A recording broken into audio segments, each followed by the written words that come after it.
So you just now starting to get comfortable with line dancing. You come in and you see people wearing boots. So you may start wondering, is getting the boots worth it? Is this just a fashion statement or is there something more behind it? Well, let's figure this out. Hey, and welcome back to my channel. This is gonna be my line dancing video, so if you're here for travel, you can stick around and see if you will like line dancing. But let's keep going. Let me preface this video with the fact that if you are already into the country style or Western style, and you like to dress up as the cowboy or cowgirl, so you grew up line dancing, this video is not for you. I will not tell you anything new.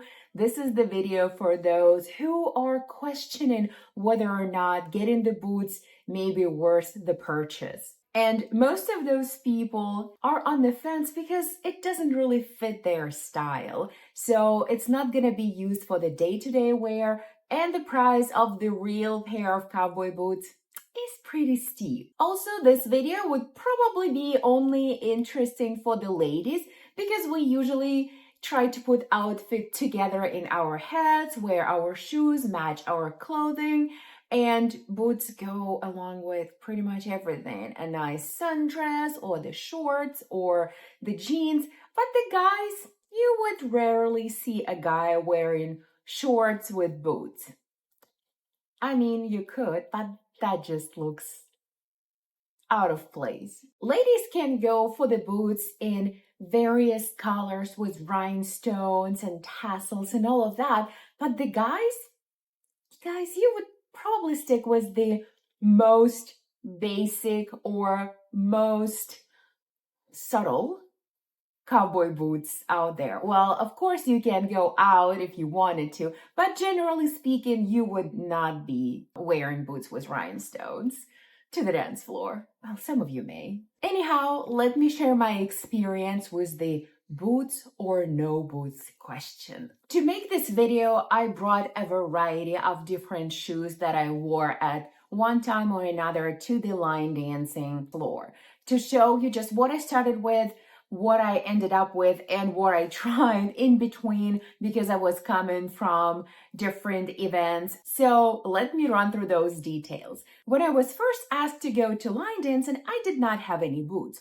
So my initial lessons were accompanied by just the regular sneakers. Nothing fancy about it. And I changed many of those over the years, but generally it's just wide flat shoes that you can wear anywhere. It goes great with your dress, it goes great with jeans, with shorts, with pretty much anything. So I have white ones like this, and I also have, of course I have black ones too, and I have black ones. So, sorry, they got a little bit dirty from my last photo shoot.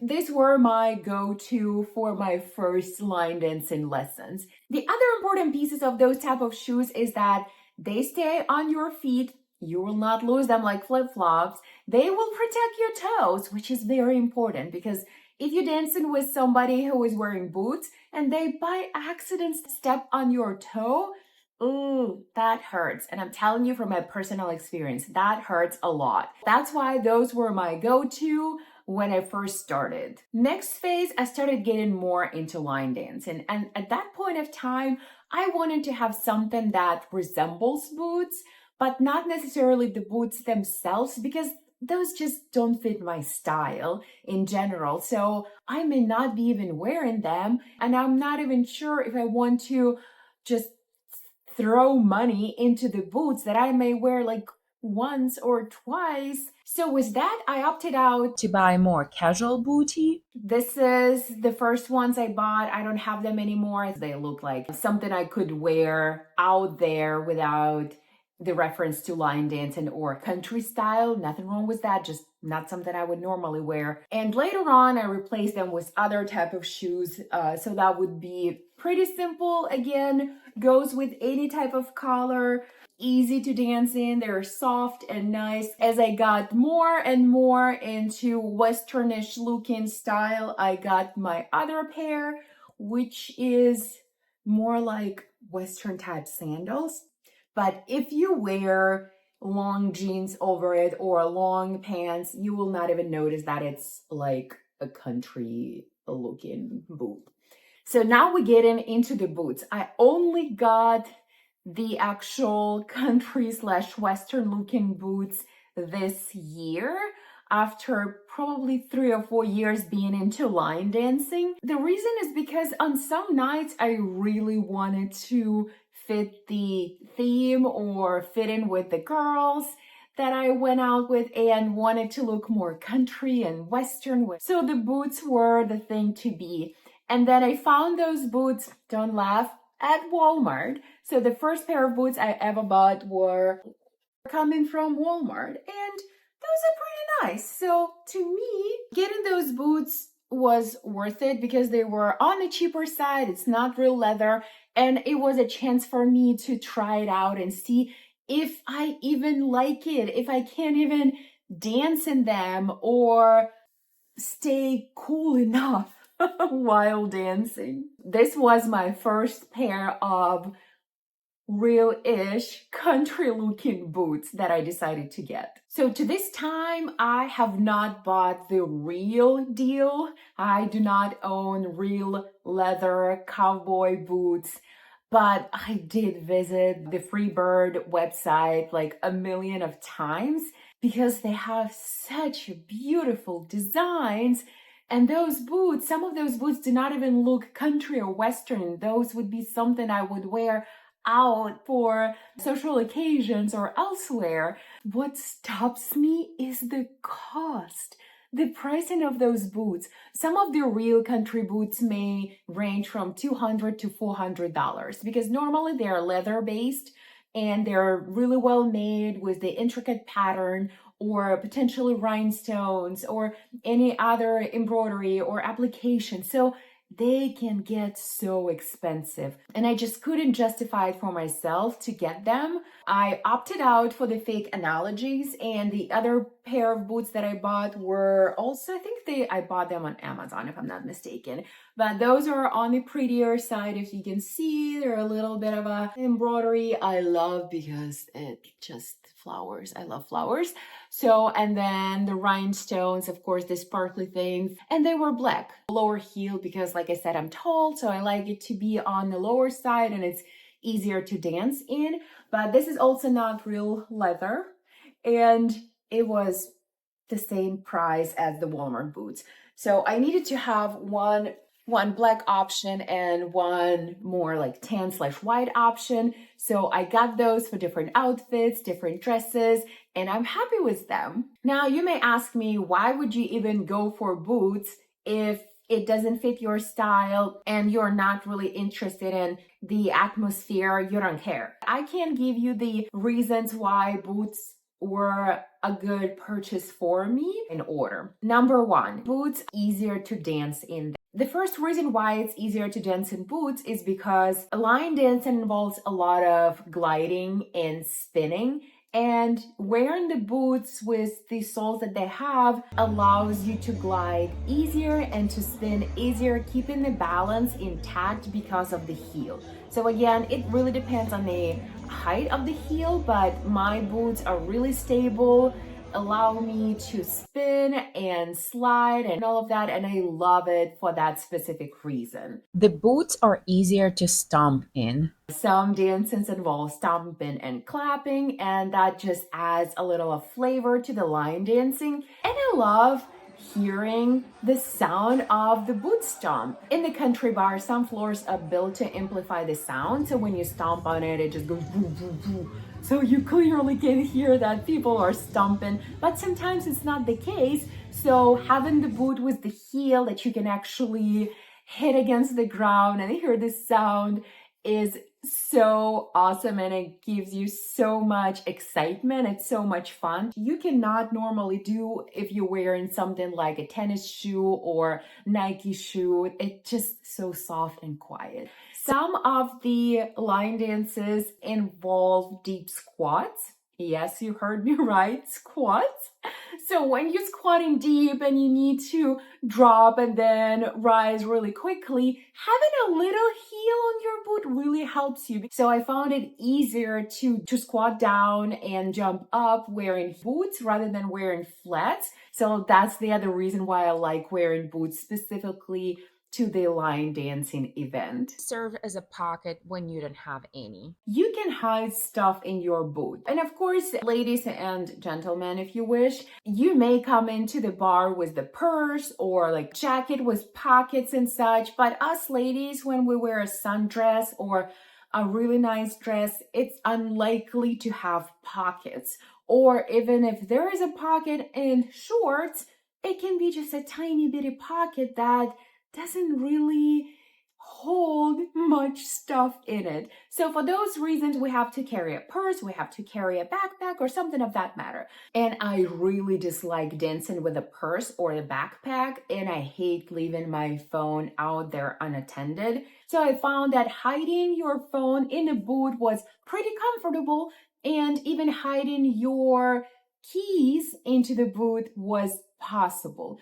Styling or completing your outfit. Yes, you don't have to style, you don't have to match the people around you, but sometimes it's just fun. Sometimes we have country night out, and I enjoy that. The cost of those boots was really low, so for me it was worth the investment, and I'm yet to fold and buy $200 to $400 real leather boots of any Western or country style. So whenever I get to spend money on that, I'll probably create another video, but I question myself, do I really need to?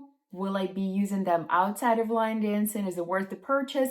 Those are the questions you can ask yourselves as well, and you decide for those. Before I jump into my final judgment, I want to run through all of the other shoe options that I wore to the line dancing. A lot of times, and I mean a lot of times, I've seen ladies wearing high heels. Even though it's possible to dance in high heels, it is definitely not recommended. Heels are not the best idea. Nevertheless, I did wear high heels, which are pretty high, as a part of my Halloween costume. So this was one of the pair that I wore to my line dancing, and this is another one I wore for my birthday party one night. So essentially, I just wanted to look cute, and it was before I had the actual boots, so I decided to opt out for the heels. To be honest, these ones were really hard to dance in, not because they are not stable. I felt like I was stable enough, don't bend at all, but because the heel was so high that I had to adjust a lot of movement. Not that it's impossible, but all of my turns were adjusted, all of my shuffles were adjusted accordingly. So if you are comfortable walking in heels and running and dancing in heels, that's fine, but you will get quickly tired from wearing those. This type of shoe looks more like salsa based shoe or Latin dancing based shoe. That was also really convenient for me to dance in. It allows support and it's slower than my previous heel. Still, I could not dance the entire night. I was done in probably like 2.5 to 3 hours, occasionally dancing. It is definitely not as easy as dancing in boots or flat shoes. And the last is tennis shoes, kind of like my Nikes here, or any other dance shoes that you can find. So I have this as my dance shoes. This is split sole. They're really extremely flexible, so I like them for that specific reason. I feel like I can still do heel grind in them. I can slide. They are pretty stable. I also got them on Amazon, so they're not expensive. Those shoes offer you a lot of support. They allow you to do all of the movements on the dance floor. But let's say if my black shoe can match some of the dresses, Nike, I mean, not so much. I still love them for my exercise and my workouts, but I don't love wearing them to the dance floor.